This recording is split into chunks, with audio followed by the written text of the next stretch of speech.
festejo para, no, para todos nosotros. Y bueno, la plática se llama La tiranía de la felicidad en la sociedad del cansancio. Eh, la idea es reflexionar sobre algunas ideas de Foucault de vigilar y castigar y de pasar de alguna manera del sujeto disciplinado, del sujeto obediente, a Byung-Chul Han y pasar al sujeto de rendimiento. Algunas biografías dicen que si quieres comprender el siglo XX, leas a Foucault. Y algunas otras dicen que si quieres comprender pues todo el siglo XXI, leas a Byung-Chul Han, ¿no? Porque es lo de hoy. Eh, voy a leer básicamente. En cualquier momento ustedes, por favor, siéntense con la confianza para que dialoguemos. Cualquier idea que les interpele, que les llame la atención. Y me gustaría empezar contando un caso que me movió mucho respecto a esto que estaba reflexionando. Bueno, más bien leyendo y me hacían ellos reflexionar a mí. En alguna ocasión estaba con una mujer eh, que al parecer tiene su vida resuelta, esposo lindo, hijos lindos, proyectos de vida lindos, muchos viajes.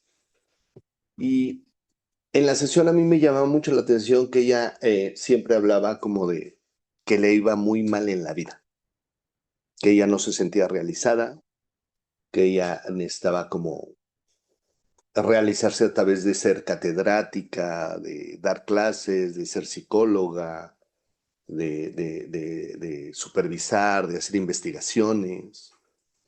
Y paradójicamente tenía, al parecer, en la agenda todo menos eso.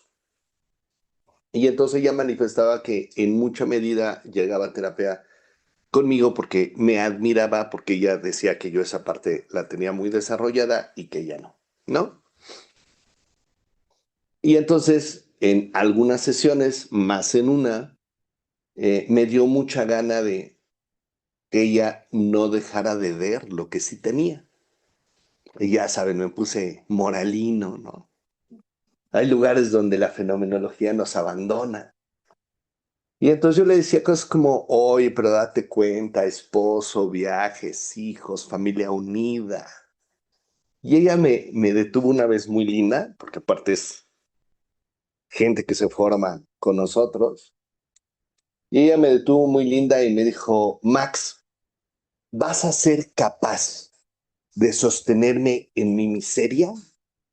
¿Vas a ser capaz de sostenerme en mi fracaso? ¿Vas a ser capaz de acompañarme en esta mierda que vivo? ¿O no te alcanza? ¿No? Y dije, bueno, así como Husserl a mí, Heidegger a mí, ¿no? Spinelli a mí. Y me dio una gran lección. Sí me enseñó que me es difícil quedarme ahí, en la mediocridad que ella decía, en los errores, en el fracaso. Y me di cuenta que me daba muchísimo miedo. Hasta lo supervisé y me sigue dando miedo. Y entonces, ahora que leo esto, me parece como que son reflexiones que a mí me gustan, a ratos se oyen radicales, pero me parece que de vez en vez hay que irse como del otro lado sin olvidar que hay más lados, como para intentar como reflexionar. Entonces, Foucault en Vigilar y Castigar eh, dice que desde el siglo XVIII todas las sociedades occidentales se centran en el objetivo de formar individuos obedientes, útiles, controlables. Y bueno, dice que este poder no se basa en tanto castigo como en la Edad Media, sino utiliza mecanismos más sutiles como la escuela, la fábrica, la prisión, el hospital, que de alguna manera son instituciones que nos van normalizando, nos moldean, a través de vigilarnos, castigarnos, disciplinarnos, a través de sus horarios, de sus reglamentos, de sus exámenes, de sus jerarquías, de su supervisión constante, sin necesidad de ejercer una violencia extrema, ¿no? A mí me gusta luego el tema de sexualidad y a partir de eso dicen, por ejemplo, que nos controlar, por ejemplo, habiendo baño de hombres y de mujeres, ¿no? Que ya hay mucho poder ahí de por medio. Y dice Foucault que este poder disciplinario produce un sujeto que obedece no solo por imposición, sino de alguna manera que va internalizando la vigilancia. Y entonces todas y todos aprendemos a comportarnos como si siempre nos estuvieran observando. La sociedad disciplinaria, de alguna manera, es el mundo del no. No puedes hacer esto, no debes hacer esto, está prohibido esto. De alguna manera nos dice, no debes de desobedecer. En este sentido, yo nunca pensé decir lo que voy a decir. El sistema era claro, el sistema era duro, el sistema era visible, la autoridad venía desde fuera, la prohibición estaba desde fuera, el castigo estaba desde fuera, y de alguna manera ese poder o esa violencia nos estructuraba y de alguna manera nos daba cierto soporte. El sujeto, es decir, todos nosotros sabíamos que había un límite y que ese límite estaba impuesto, estaba marcado, estaba delimitado y había consecuencias si nosotros lo transgredíamos. Entonces, de alguna manera, nuestras subjetividades se configuraban en la oposición de la fuerza exterior. La queja tenía un blanco preciso, que era el sistema, la escuela, la fábrica, el supervisor, el Estado. La experiencia dominante era la de sentirnos reprimidos, restringidos, y eso generaba un conflicto, de alguna manera, que es, ellos me están disciplinando, yo soy el dominado y yo me puedo rebelar. Tomando estas reflexiones de Foucault, de estas prohibiciones externas y de esta autoexigencia, de alguna manera, Byung-Chul Han nos dice que pasamos del sujeto dominado y obediente al sujeto que se autoexplota. Dice, la principal forma de sufrimiento desde el del siglo XXI, dice, ya no viene de un poder que nos oprime, ni de una sociedad que nos disciplina. El poder que hemos sedimentado ya viene de un poder que hemos sedimentado hasta convertirlo en parte de nosotros mismos, y él le llama la sociedad del rendimiento. Él dice que vivimos un cambio profundo que ha pasado desapercibido para muchos de nosotros, porque no es una manera dramática ni violenta de transformación. Es una manera que actúa silenciosamente sobre cada uno de nosotros y que nosotros de alguna manera nos la aplicamos. Y entonces ya no nos sentimos oprimidos, sino ahora nos sentimos empujados y empujadas por nosotras mismas. El orden ya no está en términos de prohibición, sino en términos de posibilidad. Ya no se escucha no debes, se escucha puedes y debes poder. El sujeto se percibe como alguien que define sus metas, gestiona su tiempo, se reinventa, se optimiza y se va empujando a sí mismo cada vez más sin descanso. Se identifica como dueño de su destino y esto es precisamente el núcleo del nuevo poder. A donde antes había obediencia, ahora hay motivación. Allí donde antes había imposición, ahora hay autopresión.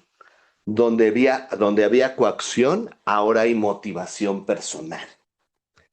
Dice, así posiblemente el sufrimiento nace ahora del exceso de responsabilidad, de esforzarnos ilimitadamente, de la necesidad de alcanzar ideales imposibles que cada uno de nosotros nos imponemos. Así, vivimos en una sociedad que produce cansancio, pero este ya no es un cansancio infligido por el otro, sino es un cansancio íntimo, un cansancio silencioso que no tiene un enemigo visible. Este modelo de alguna manera se presenta como bienestar, como progreso, como realización personal. En realidad, el origen profundo de este agotamiento, dice Hahn, se extiende a todas las capas de la vida moderna. El sujeto de rendimiento no se atreve a descansar. No concibe el descanso como algo legítimo, más bien lo vive como algo que hay que culparse.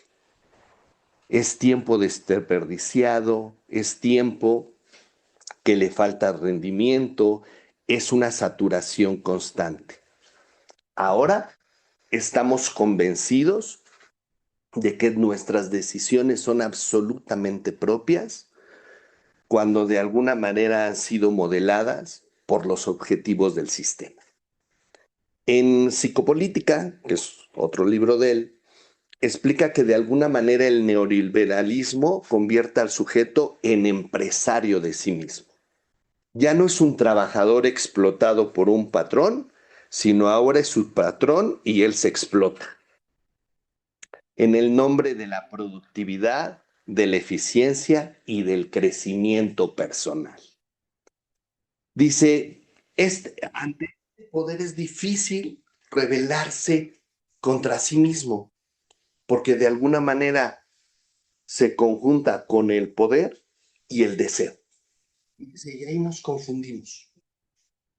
Entonces, la sociedad del rendimiento es más eficiente que la sociedad disciplinaria.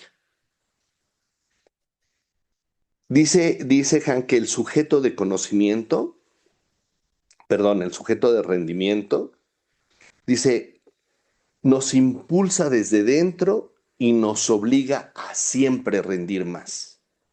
El sujeto de rendimiento no es simplemente una persona que trabaja mucho o que busca superarse. No es una acción solamente, es una subjetividad que se produce por las condiciones actuales. Dice, el sujeto se sedimenta bajo la lógica de la productividad hasta convertirla en la medida de la existencia. Obedecer ya no es suficiente. Ahora hay que rendirse a sí mismo, demostrar capacidades, destacarse por encima de los otros, ser creativo y cada vez más creativo, reinventarse una y otra vez.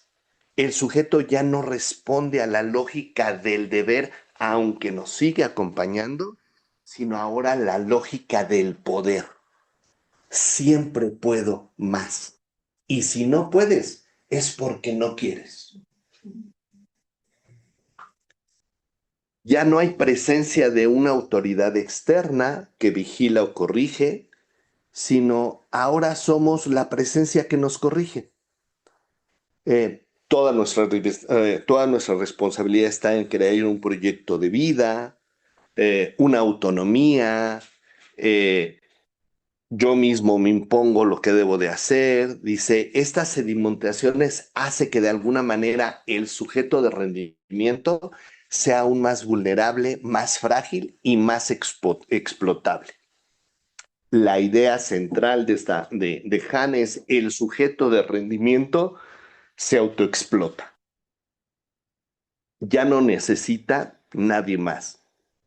Él mismo se presiona, él mismo se fuerza a rendir más. Esta autoexplotación es más cruel que la explotación clásica porque dice, no tiene límites claros. En la sociedad disciplinaria, fíjense, esto está bien interesante, había horarios, sitios de control, sitios de supervisión, momentos definidos para el trabajo y momentos definidos para el descanso. Dice, en la sociedad de rendimiento, esos límites ya se desdibujaron. El trabajo se infiltra en la vida privada, en el ocio, en la mente, en el cuerpo. Ya no existe un lugar donde el sujeto pueda sentirse fuera de las exigencias productivas, porque la demanda ahora no solo está adentro, sino está en el hogar. El sujeto de rendimiento vive atrapado en un ideal permanente. Todo se puede optimizar. Todo se optimice y entonces sí tiene que estar en forma, tiene que aprender más, tiene que trabajar mejor, tiene que relacionarse mejor, tiene que meditar mejor, tiene que superarse más, tiene que mejorar su currículum, tiene que ampliar su red de contactos, tiene que ver más contactos, debe ser más productivo en su tiempo libre, debe de registrar más logros, documentar más su vida, mostrar más su vida, tener más detalles, medir, cuantificar su progreso. Dice, todo se convierte ahora en nosotros en área de mejora. Actividades que antes nos servían para descansar, leer, caminar, correr, hacer ejercicio, cocinar, escuchar música, viajar, nadar, jugar fútbol. Bueno, a mí me gusta el fútbol, pues les puse. O jugar lo que ustedes quieran jugar, dice, escribir, ahora aparecen como oportunidades para ser mejores. Ahora ya tenemos que ser más cultos, ahora tenemos que ser más saludables, ahora tenemos que ser más eficientes, más interesantes, más visibles, tener mejores cuerpos, abarcar más kilómetros, comer cosas que no he comido, escuchar más, coleccionar más, recorrer más lugares, ser mejor jugador, publicar más. La vida entera se convierte en el proyecto más, más, más. Así, dice Han, nunca nos completamos. Y esa es una gran tragedia del sujeto del rendimiento.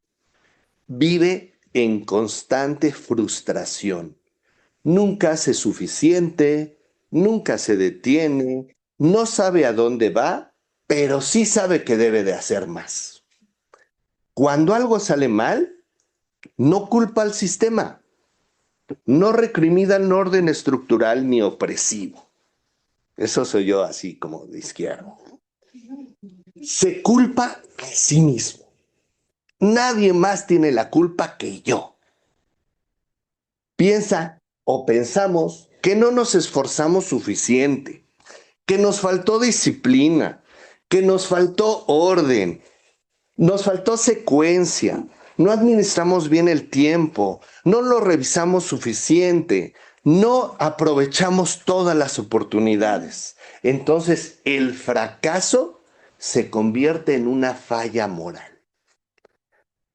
Esta acusación es el corazón del sufrimiento del hombre o de todos del siglo XXI.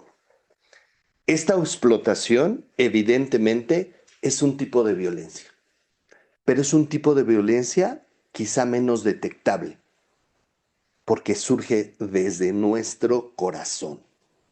El sujeto o nosotros nos exprimimos a sí mismos, pero creyendo que es nuestra vocación.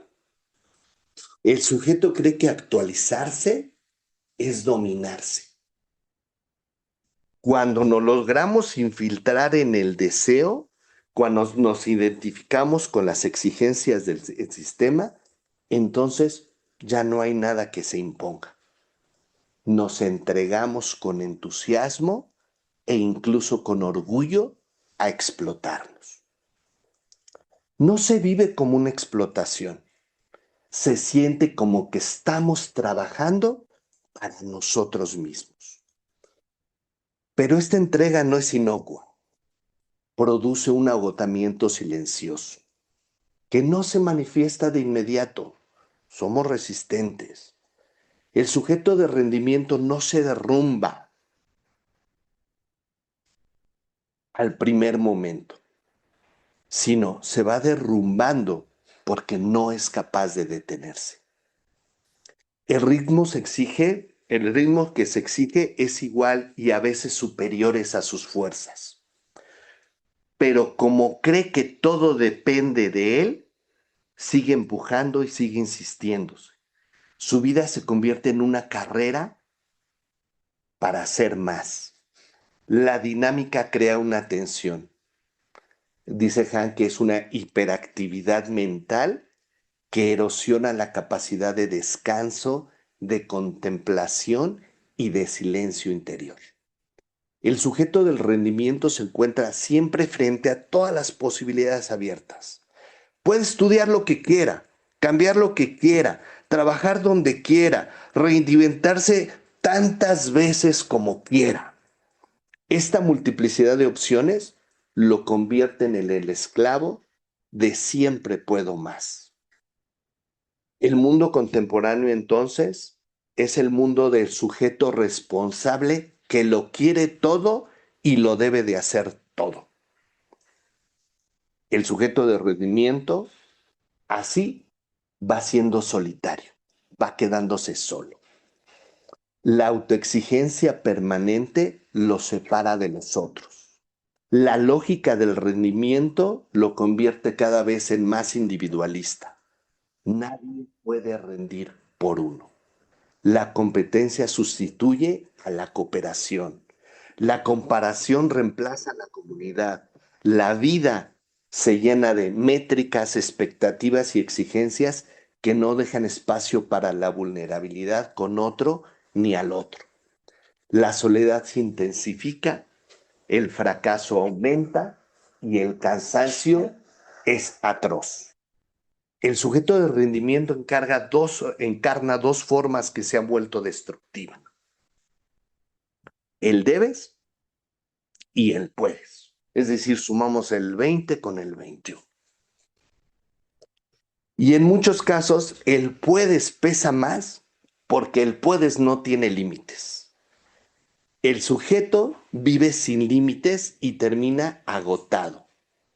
La exigencia reemplaza la obediencia, la explotación al castigo y la fatiga a la disciplina. El sujeto poderoso trabaja en una mejora sin fin.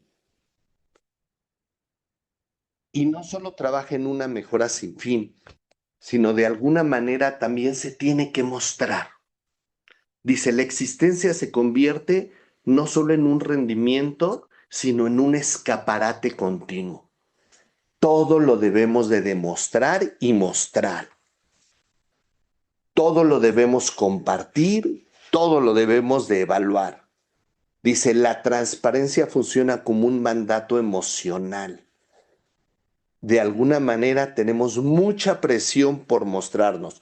No solo es buen trabajador, sino tienes que demostrar que eres buen trabajador. Todo lo tienes que demostrar. Y aparte, con entusiasmo.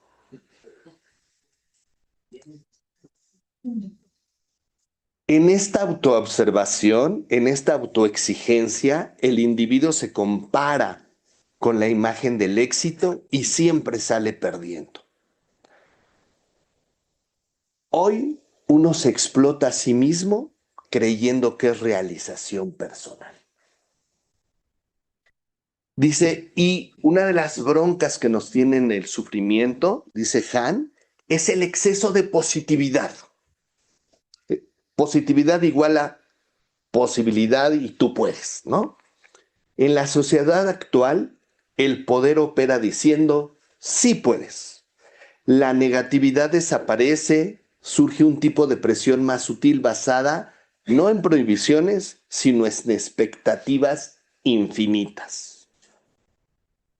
Vivimos inmersos en la cultura saturada por la positividad.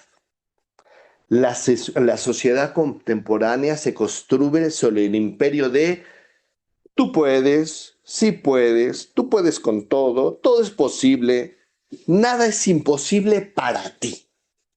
Este clima de afirmación constante parece en la superficie un avance, pero en realidad él lo considera un retroceso. La positividad infinita es en realidad la que causa el agotamiento. En una estructura que elimina la negatividad, es decir, que elimina el límite, elimina el no puedo, elimina hasta aquí llego. Dice, en la sociedad en cansancio, la negatividad ha sido expulsada. Y cuando no hay negatividad, cuando no existe un no que frene o delimite, entonces la existencia pierde su orientación. Se instala la creencia, si alguien no alcanza sus metas, es porque no quiso o no trabajó. Mi mamá diría, es por huevón. Así la positividad deja de ser motivación y se transforma en coerción. La base, puedes lograr lo que quieras, la frase, se convierte en la condena silenciosa y en esta lógica se produce la desesperación, se produce la culpa y se produce la frustración.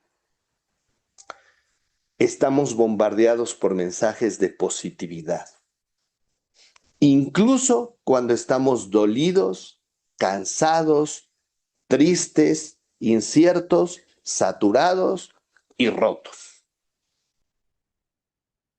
El sujeto debe mostrarse siempre bien. Debe mostrar que está dispuesto siempre a asumir un nuevo proyecto, un nuevo trabajo, una nueva alternativa, una mejora constante. Y así la negatividad, que en este sentido puede ser entendida como el descanso, la duda, el límite, el no quiero, el no puedo, se percibe como una falla moral. No hay espacio para la pasividad, no hay espacio para la contemplación, no hay espacio para simplemente esto. ¿Se acuerdan lo que dijo Fernando? Simplemente esto. El ocio se convierte también en una nueva forma de rendir. Sí hay que ser ocioso, pero hay que tener propósito en el ocio. Y entonces aparece el grito silencioso de no puedo más, frente a un grito del mundo que dice siempre puede más. Y cuando se encuentran los dos gritos, solo uno tiene lugar. Dice Han que así vivimos casi quemados por un fuego que nos consume. Nos incendiamos tratando de responder esta demanda infinita de rendimiento. El sujeto así vive atrapado en sucesión infinita de actividades con una sensación de que no hay un tiempo y no hay un fin. La positividad infinita no permite la experiencia del tiempo lento, del tiempo vacío, del tiempo no productivo. La positividad se vuelve autoritaria precisamente porque nadie la conoce como tal, la reconoce como tal. Y entonces, la positividad borra los límites. En una sociedad de rendimiento, ya no es necesario castigarnos. Estamos agotados incluso para eso. Ya no hay que reprimir nada, basta con inspirar. Y entonces, en este frenético, el sujeto queda atrapado en su yo. En este encierro el otro ya no aparece como alguien que irrumpe nuestras vidas. Ya no aparece como alguien que nos transforma, sino simplemente el otro es para compararme y para validarme.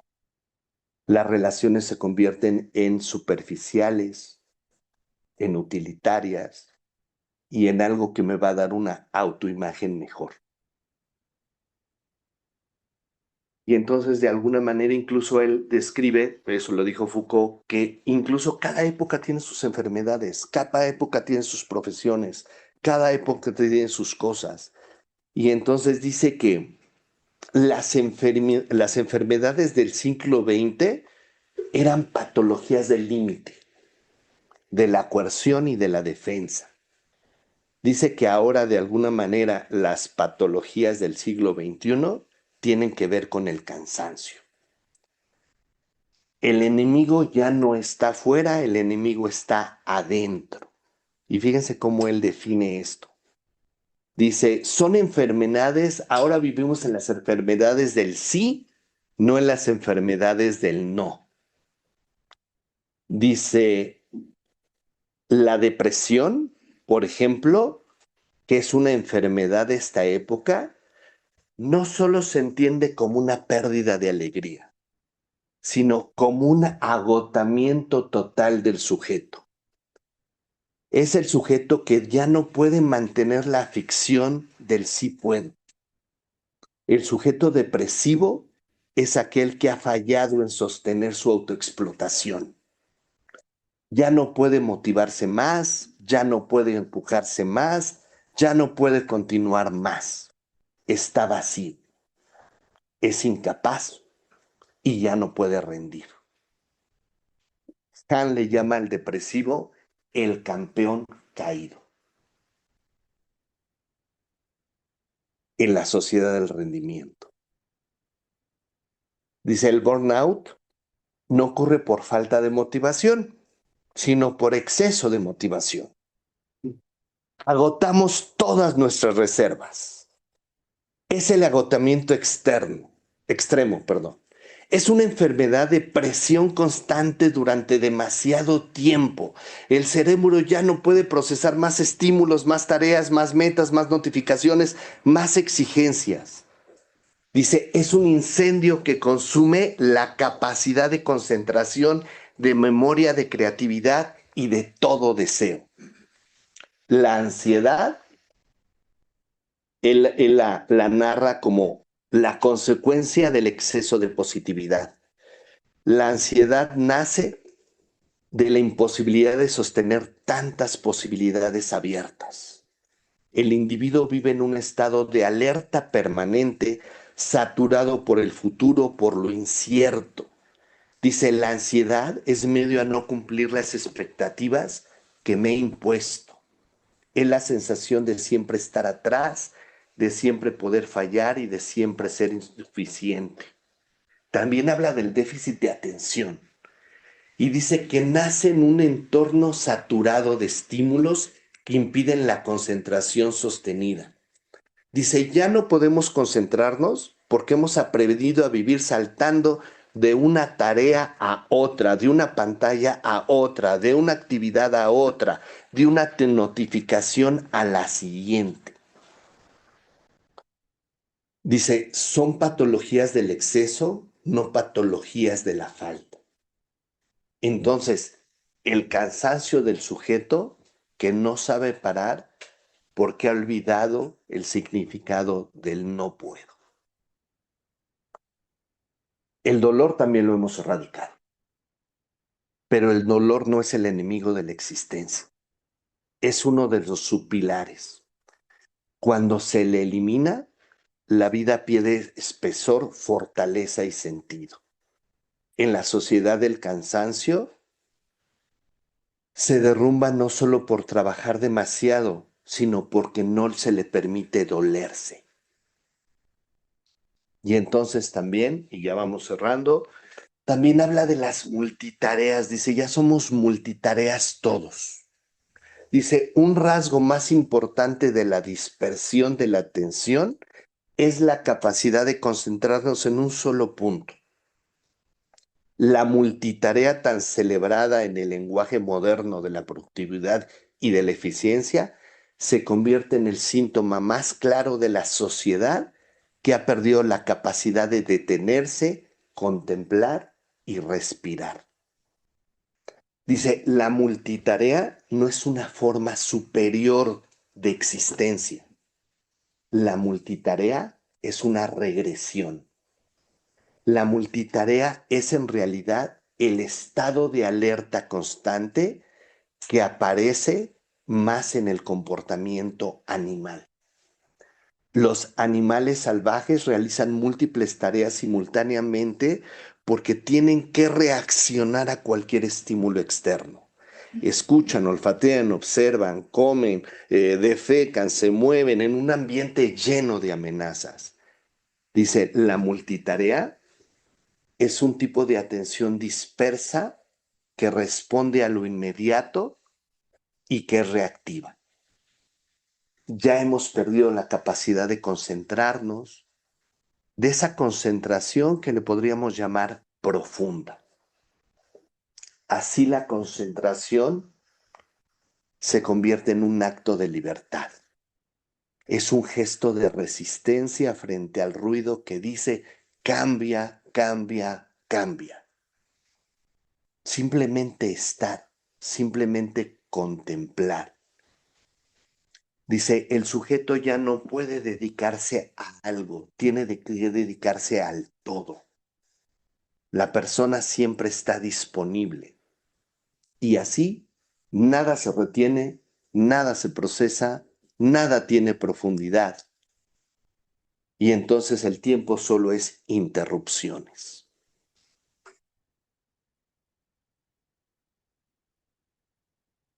También habla de los rituales.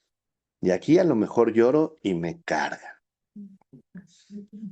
Dice, la pérdida de contemplación es uno de los síntomas más alarmantes de la sociedad del rendimiento. Ahí entran los rituales.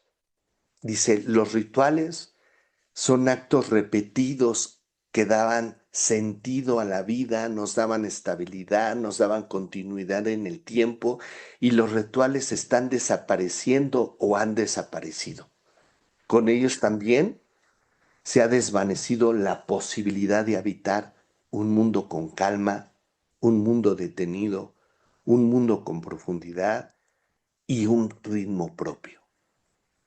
Dice, los rituales no son prácticas solamente. Los rituales producen subjetividad. Los rituales crean tiempo.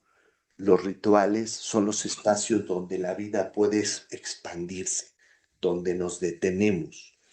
Dice, los rituales nos dan tiempo de enmarcar las experiencias, las dotan de significado y ofrecen refugio frente a la velocidad del mundo. Son momentos donde el sujeto deja de perseguir resultados y simplemente se entrega a una acción que tiene valor en sí misma. Dice, el ritual hace posible la contemplación, la pausa. Y ahí dice, una vida sin pausa no solo causa, también vacía. El cansancio más profundo es una existencia sin pausas. Y entonces, aquí quería platicar un poco. Yo les comenté que mi perrito Soren murió, mi bebé Soren murió.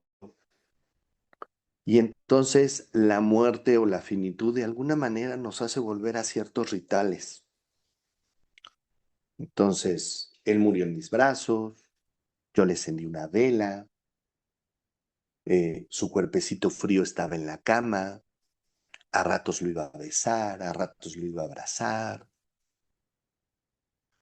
a ratos no entendía por qué la vida seguía y seguía indiferente. Y entonces el ritual para con Soren de ponerle una vela, ponerle croquetas, ponerle agüita, orarle, platicar con él, es un espacio-tiempo donde de alguna manera Max fue arrancado de la rutina, de lo autónomo, de lo que siempre debe de ser. Y pienso, yo tengo 3 perritos y pienso que ellos son muchos, déjenme decirlo así, unos les llaman costumbres, hábitos, déjenme llamarlo ritual. Ellos tienen su ritmo, tienen su manera, ¿no? Algunas veces escribí que Gordito vino a enseñarme a estar tranquilo, a jadear, a caminar y a tomar agüita. Entonces, ¿qué de alguna manera propone Han o podemos reflexionar, ¿no? Y él de alguna manera dice que hay que recuperar la negatividad, hay que recuperar el descanso, hay que recuperar la capacidad de no hacer nada.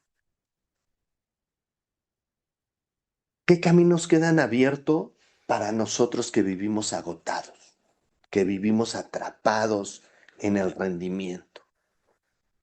Y dice Han, la negatividad. La negatividad es el reconocimiento que no somos máquinas, aunque quisiéramos. Que la vida necesita momentos de quietud, de silencio, de vacío, de pausa sin sentido. Dice, hay que descansar, pero un descanso que no esté al servicio del rendimiento, un descanso que sea una finalidad en sí mismo. Dice, la existencia también necesita tiempo, pero un tiempo sin objetivos, un tiempo sin propósito. Dice, necesitamos aburrirnos más. Cuando de verdad nos aburrimos, la mente pierde la saturación. La mente se abre, la mente está disponible y gracias al aburrimiento llega la imaginación. Dice también que hay que contemplar más. Dice, es una forma de atención profunda solo observar. Dejar que el observado se manifieste a su propio ritmo. No estorbes. La contemplación es la experiencia originaria de la reflexión. Sin contemplación nos desgastamos. Dice, recuperemos la capacidad de no hacer. Que no hacer no significa no acción. No hacer significa a no reaccionar automáticamente como la bestia. Dice, el no hacer es un acto de libertad. Quizá es decirle al sistema, no te pertenezco. También dice que la vida necesita, la existencia necesita momentos que no son medios para un fin, sino son fin en sí mismos. Y esa es la existencia, un fin en sí mismo. Simplemente estar, simplemente dejar que las cosas sucedan. La existencia entonces no puede realizarse plenamente en el sí puedes. Necesitamos el no puedes, necesitamos el no debo y necesitamos ir más allá del puedo y del debo.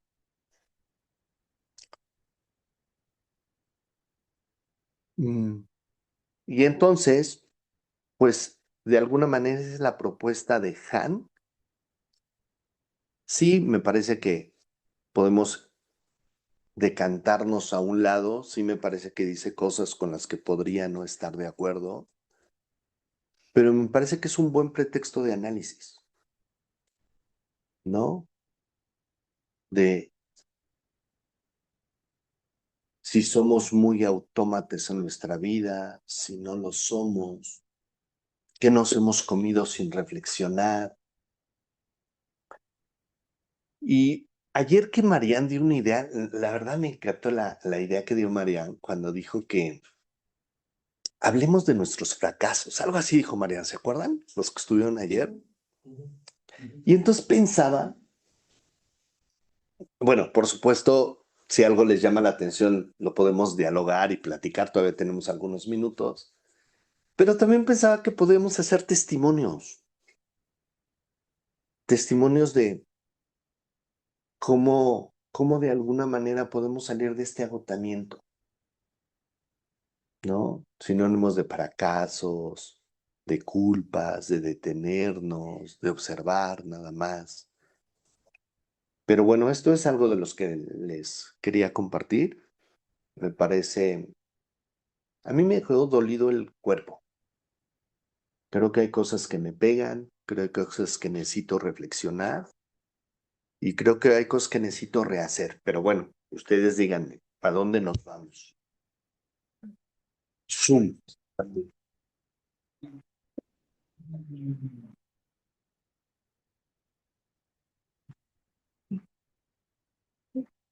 Jan. Te quiero, te quiero agradecer y te quiero felicitar por la claridad. Y para mí tú eres un ejemplo de, pues no sé cómo llamarle, pero enfrentar esto, ¿no? Y específicamente te quiero preguntar, a lo mejor no contestas, pero te quiero hacer la pregunta, ¿cómo le haces? Porque yo me quedo pensando sobre el dolor. yo creo que lo que me resuena, porque yo trato de hacer pausas, mindfulness, ahí estoy, pero me identifico con todo lo que dices y estoy atrapado, por supuesto, como todos. Y entonces, para mí, me quedo resonando con esto del dolor, enfrentar el dolor, porque le escapamos al dolor. Y entonces, perdona lo directo de la pregunta, ¿cómo le haces tú para enfrentar el dolor? Porque creo que tú lo enfrentas, eres una inspiración. ¿Cómo haces tú para enfrentar el dolor? Ay, gracias por tu percepción, pero yo soy remaricón para el dolor. No es cierto. Mira, te voy a Y eres contar algo, humilde, te eres, voy a contar algo que es pensaba. enfrentar y ser humilde, ¿no? Es que sí lo Sí. enfrentas y eres humilde. Mira, te voy a decir algo que me pasó con la muerte de mi niño, que no quiero que me pase con la posible muerte de mi gordo. Eh, Creo que Soren vivió 4 días de más al menos, si no es que por lo menos los 10 días que vivió en el hospital. Y creo que era por una cultura de él más sano, más días, más tiempo conmigo, más historias juntos. Y entonces ahí me di cuenta que el dolor te detiene. El dolor te dice hay que parar. El dolor te dice no puedes seguir destrozando al otro solo porque tú no quieres destrozarte.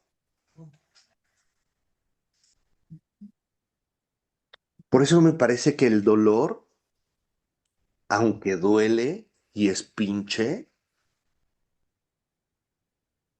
es el recurso que más nos hace romper con el sistema.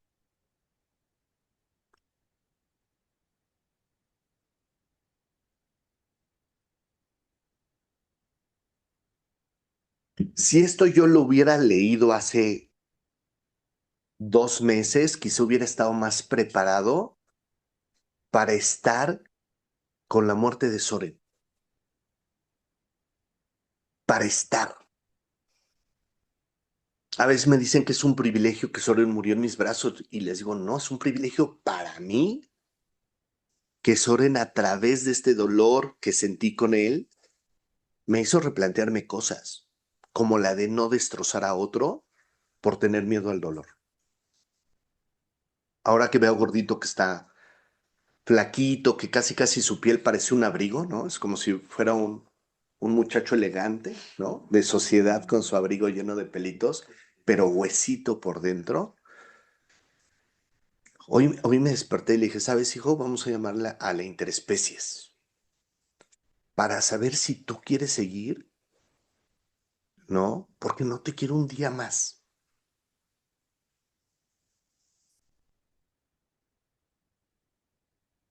Pero siempre es el más salud, más días conmigo, más. Camilo creo que tiene una frase y espero que sí sea cierta, porque si no, yo por lo menos creo que sí es él, que dice que la muerte a veces no es buena y no llega a tiempo. Y creo que me gustaría que Gordito no tuviera, a lo mejor Sony no lo vivía así, pero yo lo creo, pero me gustaría que Gordito no tuviera más días solo porque yo no soy capaz de detenerme en nuestra historia juntos. No sé si te contesté, Millán, pero Absolutamente, absolutamente. No quiero ponerme creo que tenemos que positivista, aprender del dolor durísimo. no quiero ponerme positivista, mi querido Max, pero sí quiero decirte que tienes mucho amor y eso facilita mucho todo esto. Ujú, Gracias. ujú. Y eso me parece monstruoso. ¿Cuántas veces no nos detenemos por un día más? Por cumplir con las expectativas de esta productividad, de este rendimiento, un día más de pareja, un día más de trabajo, un día más de vida juntos, un día más de esto, un día más del otro. Y entonces me parece que el dolor yo nunca lo había visto así. pero creo que el dolor es alguien que nos dice, para, ¿no? Para, están pasando cosas importantes, debes detenerte. Apóyate de tus rituales. Tampoco te lo tienes que enfrentar sin piel. Y entonces yo le encendí una vela a Soren. No sé por qué. Cuando murió me levanté, encendí una vela y le dije, este fuego va a estar encendido 30 días. Hasta ayer pensaba que lo hacía por él. Gracias, Jan. A ti un abrazo, gracias.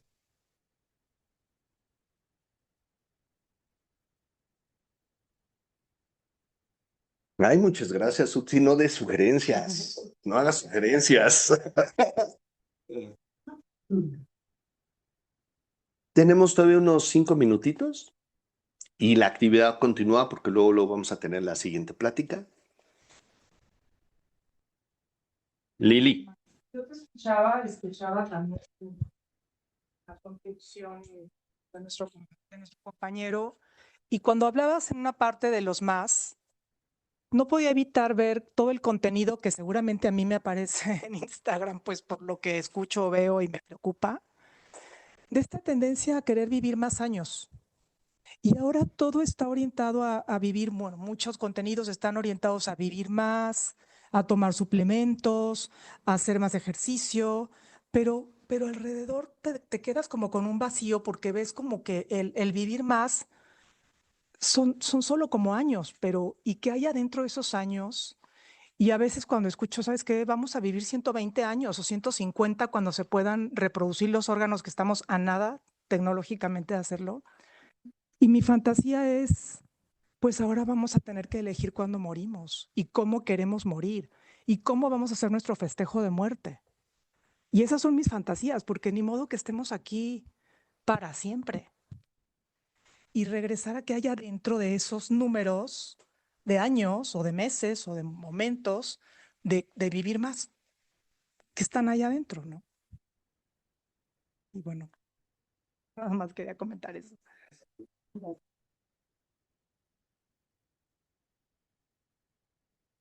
A mí me gustaría como contestar también la pregunta de nuestro compañero.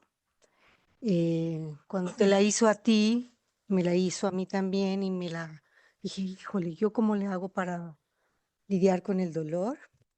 Y se conecta mucho también con lo que acaba de decir ella de este deseo de querer en términos ya ni siquiera de rendimiento afuera, sino de lo que, de salud y de cuántos años vamos a vivir. Hemos ido internalizando en términos de rendimiento y voy a hacer también lo que estabas pidiendo en términos de dar un testimonio. Mi madre enfermó el año pasado. eh, en realidad no enfermó, dejó de comer. Tenía una imposibilidad de tragar a partir de una caída y los médicos ofrecían una sonda, ¿no? Gastrostómica, y ella decía, yo no quiero. Y entonces nos planteó a la familia ese gran reto de respetar su decisión y de acompañarla a morir, porque si no comes y no bebes, pues te mueres, ¿no?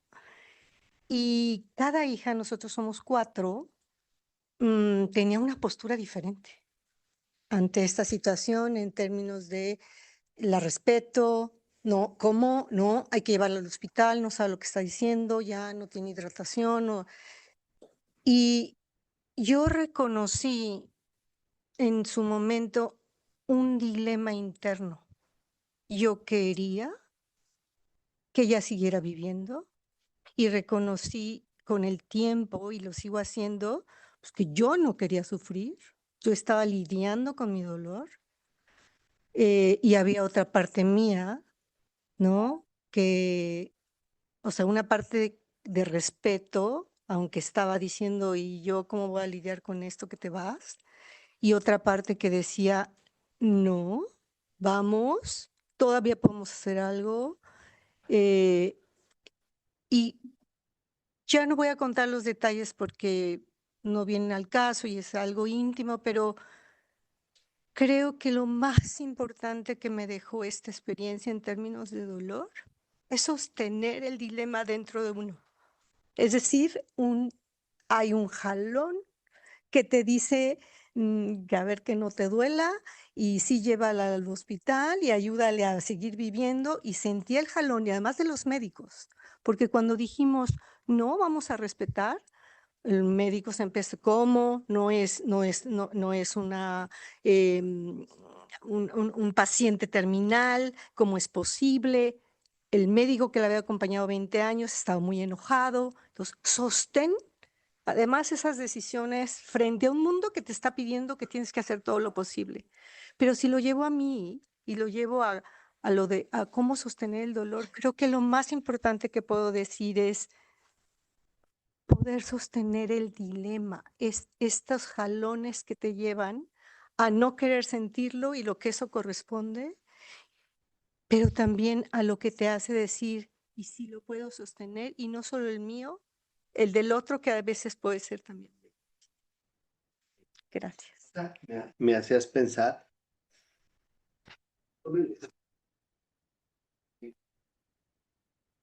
Es honrar al otro. Que solo te duele lo que es importante. Me parece que cuando las cosas duelen, es un homenaje de que eso fue muy importante. Qué bueno que me duela. Se fue mi niño.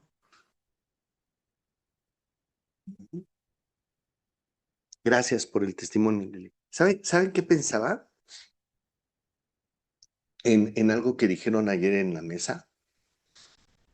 Como de, ojalá nuestros breaks, que todavía no va a haber break, nos diéramos tiempo como para platicar, si está el ambiente, ¿no? Para platicar dolores, para platicar fracasos, para darnos tiempo. Y por eso a mí me gusta la perspectiva existencial. Me parece existencial fenomenológicamente de nosotros, porque me parece que es una alternativa de mucho respeto a la experiencia, ¿no? De mucho diálogo, de mucho poner mundos en común. Hay una autora que me enseñó Jackie, déjenme, la voy a decir, y con eso yo cierro ya, que es María Lugones, argentina, feminista, filósofa. ¿Cómo se llama? María Lugones. Lugones. Y ella tiene un desarrollo que se llama mundos habitables, que le llama también mundos de resistencia. Y dice, los mundos habitables que construyen espacios de resistencia es donde florecen formas que el poder quiso extinguir. Y entonces dice que los mundos habitables son comunidades que crean vida más allá de lo que es visto como bueno o malo. Dice, en el mundo se niega el dolor y los mundos habitables son espacios también para hablar del dolor. Son espacios donde se producen grietas, donde surgen afectos y solidaridades que pueden sostener la existencia.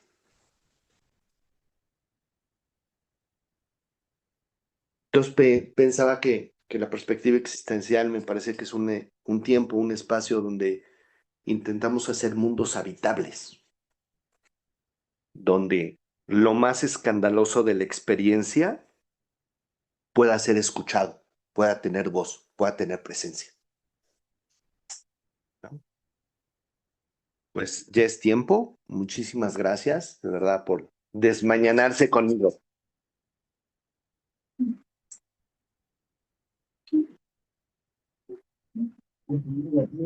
Gracias, Zoom.